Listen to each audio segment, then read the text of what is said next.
الحمد لله الذي جعل الشمس والقمر بحسبان والنجم والشجر يسجدان وفضل زمانا على زمان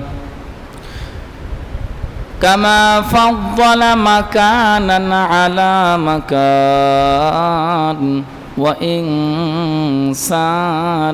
على إنسان ونشهد أن لا إله إلا الله وحده لا شريك له ولا زد له ولا ند له ولا مثل له ونشهد أن سيدنا وسندنا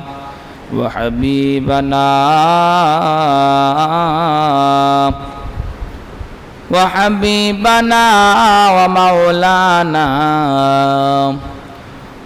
وطبيبنا وطبيب قلوبنا ومولانا محمدا عبد الله ورسوله صلى الله عليه وعلى آله وأصحابه وبارك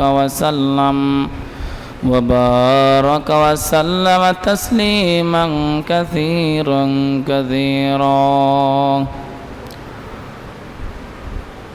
الذي أرسله الله تعالى بالحق بشيرا ونذيرا وداعيا إلى الله بإذنه وسراجا وقمرا منيرا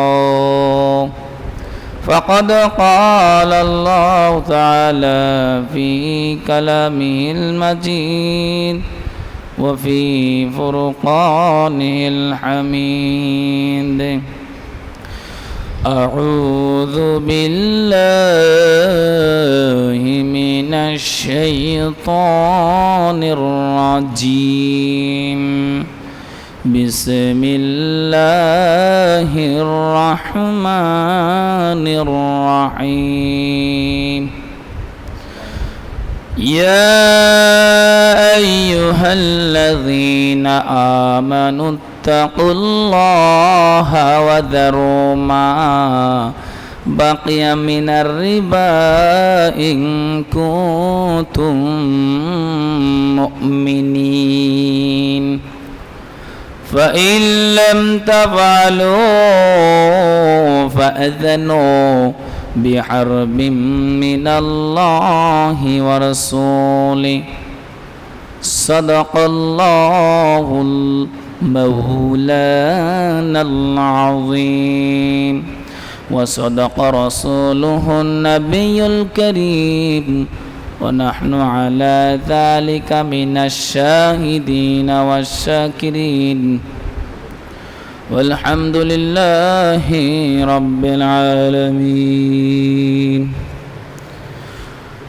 عن عبد الله بن عباس رضي الله تعالى عنه قال عن عبد الله بن عباس رضي الله تعالى عنهم قال قال رسول الله صلى الله عليه وسلم يقال يوم القيامة لآكل الربا والسلحك للرحاق أو كما قال عليه الصلاة والسلام إن الله ملائكته يصلون على النبي يا أيها الذين آمنوا صلوا عليه وسلموا تسليما زبان খুলে জোরালো কণ্ঠে মুহাব্বতের সাথে দুরূদ ইব্রাহিম পাঠ করি আল্লাহুম্মা সাল্লি আলা মুহাম্মাদিন ওয়া আলা আলি মুহাম্মাদ কামা সাল্লাইতা আলা ইব্রাহিম ওয়া আলা আলি ইব্রাহিম إنك حميد مجيد اللهم بارك على محمد وعلى آل محمد كما باركت على إبراهيم وعلى آل إبراهيم إنك حميد مجيد तौहीद तुझसे नाम हमाबद है हमारा आसान नगी टानो नमो निशा हमारा मकबूल तो है साज है काबिल तो बखुद है आईना के मनंद तो नहीं दिल तो बखुद है बलगल उला बिकमालिही सबाई कशफ दुजा बिजमालिह हसनत जमीउ खिसालिह सल्लल्लाहु अलैहि वालिहि अल्हम्दुलिल्लाह আল্লাহ পাক রব্বুল ইজ্জতের দরবারে অসংখ্য অগণিত লাখ কোটি শুকর ও সুজুদ জ্ঞাপন করছি যে মহান মালিক আপনাকে আমাকে দীর্ঘ এক সপ্তাহ অতিবাহিত করার পর এক জুমা থেকে আরেক জুমায় সুস্থ রেখে পবিত্র জুমার নামাজ আদায়ের লক্ষ্যে অসংখ্য মানুষ থেকে আল্লাহ পাকের ভালোবাসা মহাব্বতে স্নেহ মায়ায় দয়ায় আপনাকে আমাকে ভালোবেসে আল্লাহ পাকের পবিত্র ঘর মসজিদে এসে কোরআন হাদিসের মজলিসে সমবেত হওয়ার তৌফিক দান করেছেন।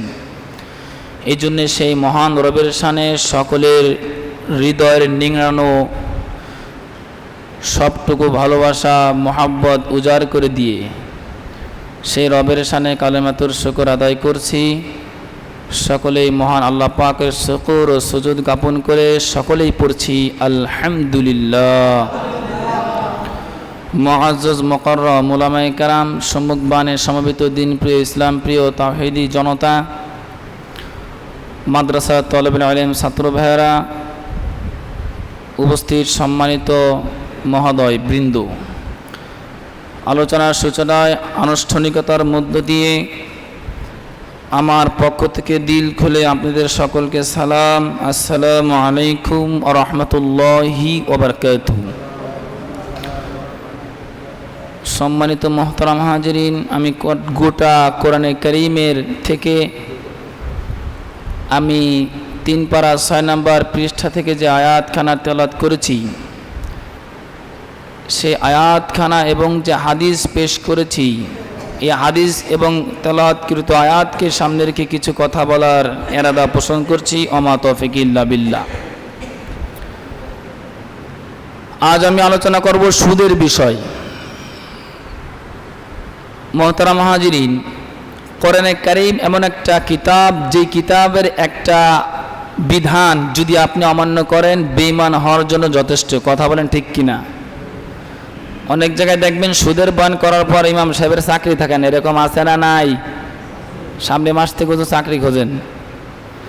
মোহতারাম হাজিরিন, যদি আপনি কোরআনে কারীমের এক বিধান মানেন, এক আয়াত মানেন, আর এক আয়াত মানেন না, তাহলে ইয়াহুদীদের স্বভাব। আওয়াজ করে বলেন, কাদের স্বভাব? ইয়াহুদীদের স্বভাব। এই জন্য আমরা কোরআনের এক আয়াত মানব নাকি কোরআনের সব আয়াত মানব? কি বলেন? সব বিধান মানব না? আমার ভাইয়েরা, কোরআনুল কারীমের মধ্যে আল্লাহ পাক রব্বুল আলামিন সমস্ত উম্মতি মুহাম্মাদি আল্লাহ পাকের বান্দাদেরকে ডাক দিয়ে পছন্দের বান্দাদের সাথে আওয়াজ করে কথা বলতেছেন। ইমানদার যারা, আওয়াজ করে বলেন কাদের সাথে? ইমানদার যারা। জবান খুলে বলেন কারা? ইমানদার যারা। ইয়া আইয়ুহাল্লাযীনা আমানুত্তাকুল্লাহ, এই ইমানদারগণেরা যারা ঈমান আনছো, যারা ঈমান এনেছো, আমানুত্তাকুল্লাহ, আল্লাহর ব্যাপারে সচেতন হও, আল্লাহর ব্যাপারে তোমরা ভয় করো, আল্লাহর ব্যাপারে তোমরা পরেজগারী হও, তাকওয়া অবলম্বন করো। বলেন কার? আল্লাহর। আরো জোরে জবান খুলে বলেন কার? ইমানদারদেরকে বলতেছে, হে ইমানদার গণেরা, তোমরা শুনে রাখো, আল্লাহর ব্যাপারে ভয় করো। কোন ব্যাপারে ভয় করো? আল্লাহ পাক পরের আয়াতে বলতেছেন ওয়াযারু মা বাকিয়া মিনার রিবা, লোকদের নিকটে তোমাদের যে সুদ রয়েছে তা তোমরা পরিত্যাগ করো। এই সুদ থেকে যদি আমি আপনি পরিত্যাগ না করি, সুদ থেকে যদি আমি আপনি মাহরুম না থাকি, বিরত না থাকি, তাহলে আল্লাহ পাক বলতেছেন ফাইল্লাম তাফআলু, যদি তোমরা এই কাজ থেকে বিরত না থাকো, যদি তোমরা এর থেকে দূরে না থাকো, ফাআযানু, তাহলে তোমরা শুনে রাখো, জেনে রাখো, বুঝে রাখো, ফাআযানু বিহারবিম মিনাল্লাহি ওয়া রাসূলি, আল্লাহ ও তার রাসূলের বিরুদ্ধে যুদ্ধ জন্য তৈরি হয়ে যা। বলেন না নাউজুবিল্লাহ মিন জালিক। লড়াই করার জন্য তোমরা প্রস্তুত হয়ে যাও। আচ্ছা, আল্লাহ এবং রাসূলের বিরুদ্ধে কি লড়াই করা সম্ভব? আমার ভাইয়েরা, এই জন্য সুদ এমন একটা গুনার কাজ। এই সুদের আগে একটা ঘুষের কথাই বলে যাই। সুদের বিষয়ে এতটাই মারাত্মক শাস্তির কথা বলা হয়েছে যেটা ঘুষের বিষয়ে বলা হয় নাই। তবে ঘুষও কিন্তু একটা মারাত্মক অপরাধ, কবিরা গুনাহ, মিনাল মুহলিকাত, দুটোটাই কিন্তু ধ্বংসাত্মের কারণ। সুদ দাতা এবং সুদ গ্রহীতা, এই ফ্যানগুলো ছেড়ে দাও তো, সব ফ্যান ছেড়ে দাও। সুদ দাতা এবং সুদ গ্রহীতা, ঘুষ দাতা এবং ঘুষ গ্রহীতা, দুইটা পয়েন্ট। ঘুষ দাতা এবং ঘুষ গ্রহীতা উভয়, উভয়টাই কবিরা গুনাহ, উভয় জাহান্নামে যাবে। কোথায় যাবে? জাহান্নামে যাবে। এটা হলো ঘুষের বিষয় বললাম। এবার আল্লাহর নবীর হাদিস অনুসারে কোরআনে কারীমের থেকে আজ আমি উল্লেখ করব। আব্দুল্লাহ ইবনে, এজন্য পয়গম্বর, আমার আপনার প্রাণের স্পন্দন নবী, আমার আপনার কলিজার টুকরার নবী, সমস্ত উম্মতি মুহাম্মাদীকে আওয়াজ করে বলতেছেন, আব্দুল্লাহ ইবনে আব্বাস রাদিয়াল্লাহু তাআলা আনহুম قال قال رسول الله صلى الله عليه وسلم يخالي يوم القيامة آكل الربا والسلاح الإرهاب। আল্লাহর পয়গম্বর বলতেছেন কিয়ামতের ময়দানে মাশরে সুদখোরকে বলা হবে তোমরা তোমাদের অস্ত্র নাও, অস্ত্র নিয়ে আমি আল্লাহ এবং আমার নবীর বিরুদ্ধে যুদ্ধ তৈরি হয়ে যাও। বলেন না নাউজুবিল্লাহ মিন যালিক। মোহতারাম হাজিরিন, উল্লেখ করব, সময় কম। এক নাম্বার, আল্লাহ এবং আল্লাহ নবীর বিরুদ্ধে যুদ্ধ তৈরি হয়ে যাও যারা সুদ খাবে। বলেন কি খাবে? করতেছি, খেয়াল করেন। যার প্রমাণ হলো 3 পারা 6 নাম্বার পৃষ্ঠা, আল্লাহ পাক সূরাতুল বাকারার মধ্যে স্পষ্ট বলতেছেন, ইয়া আইয়ুহাল্লাযীনা আমানুত্তাকুল্লাহা ওয়া দারু মা বাকিয়া মিনার রিবা ইন কুনতুম মুমিনিন ফাইন লাম তাফআলু ফাআযানু বিহারবিম মিনাল্লাহি ওয়া রাসূলি। শুনে রাখো, যদি তোমরা সুদ থেকে পরিত্যাগ না করো তাহলে তোমরা কথা শুনে রাখো, কিয়ামতের ময়দানে মাশরে তোমাদেরকে আমি আল্লাহ এবং নবীর বিরুদ্ধে যুদ্ধ করার জন্য প্রথম হলো 1 নাম্বার শাস্তি। প্রথম কয় নাম্বার? 1 নাম্বার। 2 নাম্বার হলো মালউন, সর্ব অবস্থায় সুদখোর, সুদকারী এবং সুদের মহাজন, সুদখোর ব্যক্তির উপর সর্ব অবস্থায় লানত বর্ষিত হয়। বলেন কি বর্ষিত হয়? বলেন কি বর্ষিত হয়? অভিশাপ বর্ষিত হয়। নাম্বার 3 নাম্বার, জাহেলি যুগ, অন্ধকারের যুগের ধারক বাহক, মূর্খ যুগের ধারক বাহক। এবার আসেন, মূর্খ যুগ কোন যুগকে বলা হয়? নবী আসার পূর্বে যেই যুগটা ছিল, এমন অন্ধকারের যুগ যে আল্লাহর ঘর বাইতুল্লাহ কাবা ঘরকে তারা উলঙ্গ অবস্থায়, বস্ত্রহীন অবস্থায়, ন্যাংটা অবস্থায়, এই বস্ত্রহীন অবস্থায় আল্লাহর ঘরকে তারা তওয়াফ করত। এটাকে তারা ইবাদত মনে করত। কি মনে করত? উপাসনা করত, ইবাদত মনে করত। আল্লাহর ঘর সামনে রেখা তারা তওয়াফ করত। শুনছেন না 360টি মূর্তি ঢুকাইছিল?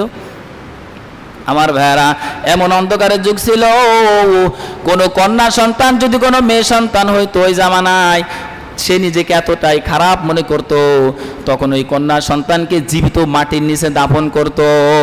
শুনতেছেন সবাই? এমন অন্ধকারের যুগ ছিল।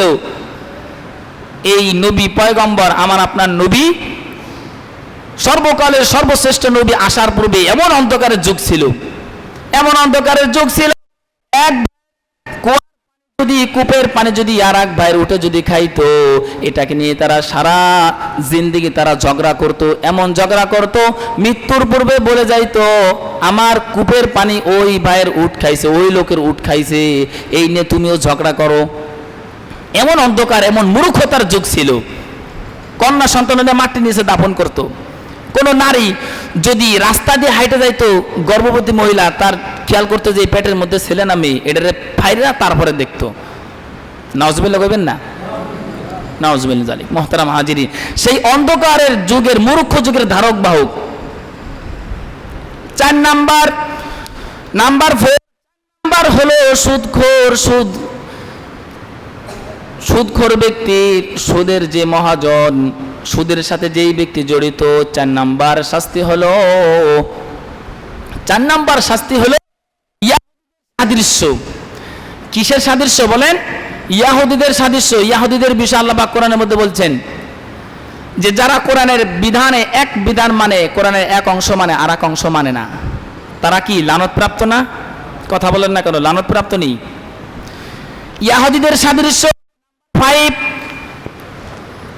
5 নাম্বার হলো আল্লাহর পয়গম্বরকে মেরাজের রাত্রে যখন সফরত অবস্থায় নিয়ে গিয়েছিলেন, 7 জাহান্নাম 8 জান্নাতকে যখন সচক্ষে দেখাইছিলেন। শুনছেন না মেরাজের ঘটনা?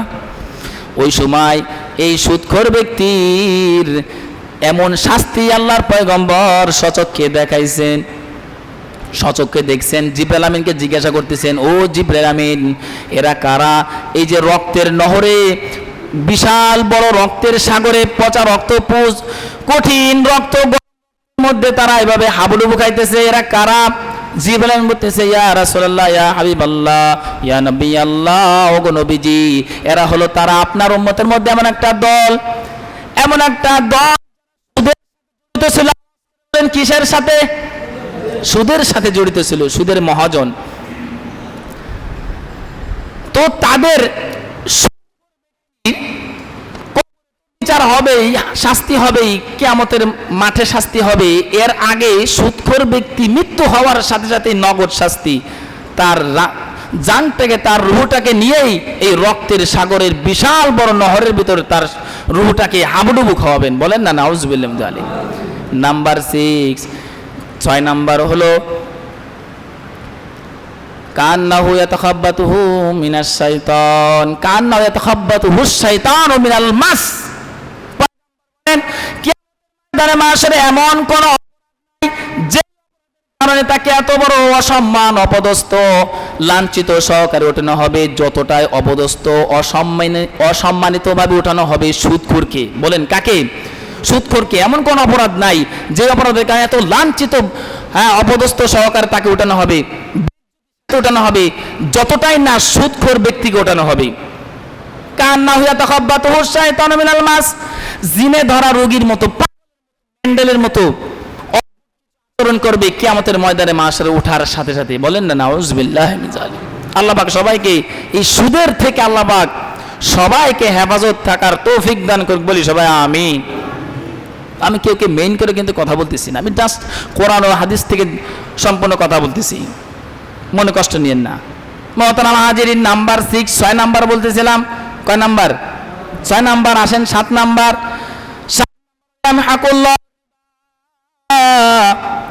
আল্লাহ পাক এই সুদকে ধ্বংস করে দেবেন। কি করে দেবেন?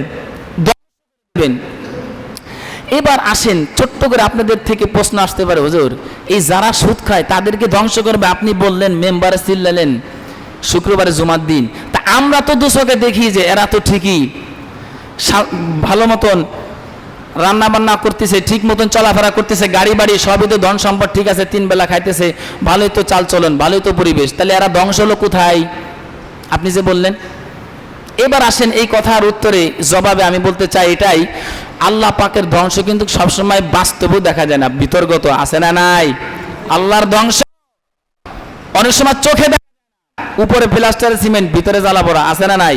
ময়মুর বেরানোর সময় কথায় কয় উপরে ফিটপাট কি জানে একটা কথা আছে না, উপরে ফিটপাট ভিতরে সদরঘাট। কি যে সুদ এমন জ্বালা পোড়া এমন করবে, সুদের সাথে জড়িত একজন রিক্সাওয়ালা দিন আনে দিন খাই, সে রাতের যে ঘুমটা দেবে দেখবেন রাতে কিছু মানুষ নাক ডাকে আছে না নাই? ট্রাকের ইঞ্জিন ফেল এমন নাক ডাকে কি, আর এই সুদ যখন ঘুমাবে ঘুমের ট্যাবলেট বড়ি খায়, এরপরে ঘুম আসে না, এরপরে সে ঘুমায় তাও তার ভালো মতো ঘুম হয় না, এত অশান্তি জ্বালা পোড়া তার ভিতরে থাকে। মোহতারাম হাজিরিন, 7 নাম্বার আলোচনা করতেছিলাম, কয় নাম্বার? তো এই ব্যক্তি থাকবে এই করবেই, অনেক সময় আমি আপনি বাস্তব চোখে দেখবো না, ভিতরগত অবস্থা আপনি খোঁজ নিয়ে দেখেন ও আসলে ভালো নাই, ও ভালো নাই। 8 নাম্বার, আল্লাহ এমন ভাবে ধ্বংস আমার আপনার চোখে অনেক সময় দেখা যাবে, অনেক সময় দেখা যাবে না। নাম্বার 9 নাম্বার হলো আপন মায়ের সাথে সেক্সি করা, নাউজুবিল্লাহ। আপন মায়ের সাথে জিনা, এই গুনাহ আপনার আমল নামে অটোমেটিক উঠতেই থাকবে। কয় নাম্বার? 9 নাম্বার।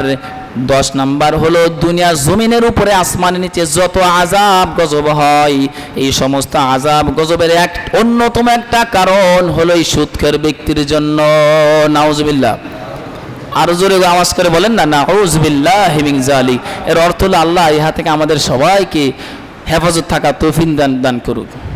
এই নাউজুবিল্লাহি মিন যালিক, আল্লাহ দয়া মেহেরবান না করেন, নসিব না করেন, তাহলে সুদ থেকে আমি আপনি বাঁচতে পারবো? বলেন মোহতারাম হাজিরিন, করতেছিলাম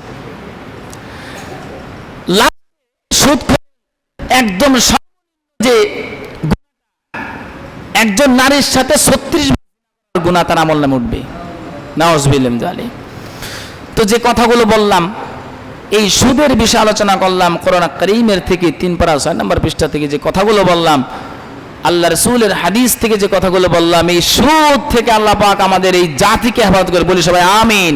আমাদের সমাজ থেকে হেফাজত করে, বলি সবাই আমিন। ওয়া আখিরু দাওয়ানা আলহামদুলিল্লাহি রাব্বিল আলামিন। যারা কিবলা জুমার 4 রাকাত সুন্নতে মুআক্কাদা পড়েন ইনশাআল্লাহ আমরা পড়ে নিই।